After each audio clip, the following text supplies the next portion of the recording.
भक्तों, तो आज हम पढ़ने वाले हैं सोमवार व्रत की महिमा।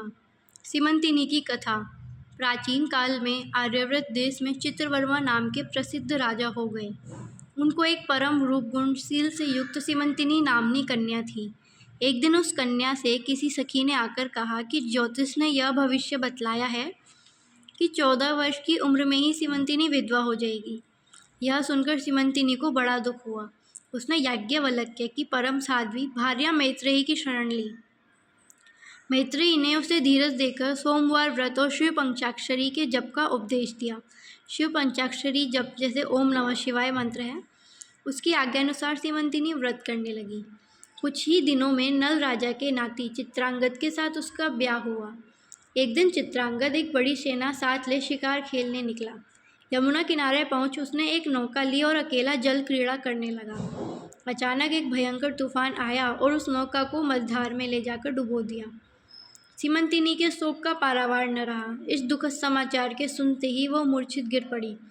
देव दुर्विपाक से शत्रुओं ने चित्रांगद के राज्य को हरण कर लिया। सीमंतिनी को उन्होंने कैद कर कारागार में डाल दिया, परंतु सीमंतिनी ने अपना व्रत न तोड़ा। वह दिन रात शिव स्मरण करती रही। इस प्रकार 3 वर्ष बीत गए। उधर यमुना में डूबा हुआ चित्रांगद नाग कन्याओं के द्वारा पाताल लोक पहुंचाया गया। वहां के राजा तक्षक को जब मालूम हुआ कि परम शिव भक्त चित्रांगद यही है, तो वह उस पर बहुत प्रसन्न हुआ। उसने चित्रांगद से कहा कि परम कृपालु शिव की भक्ति करने से कोई भी वस्तु दुर्लभ नहीं रह जाती। मैं तुझसे बहुत प्रसन्न हूँ, तू जो चाहे मांग ले। चित्रांगद ने कहा कि मैं अपने माता पिता का एक ही पुत्र हूँ। मुझे उनके चरणों के दर्शन करने की बहुत प्रबल इच्छा है। मेरी भक्तिमती रानी सीमंतिनी मेरे बिना प्राण त्याग कर देगी, इसलिए आप कृपा करके शीघ्र से शीघ्र मुझे घर पहुँचा दीजिए। नागराज ने प्रसन्न होकर उसे वर दिया कि जाओ, तुम्हें 12,000 हाथियों का बल प्राप्त हो जाएगा और एक घोड़ा तथा चिंतामणि प्रदान कर एक सर्प के द्वारा उसे यमुना किनारे पहुंचा दिया।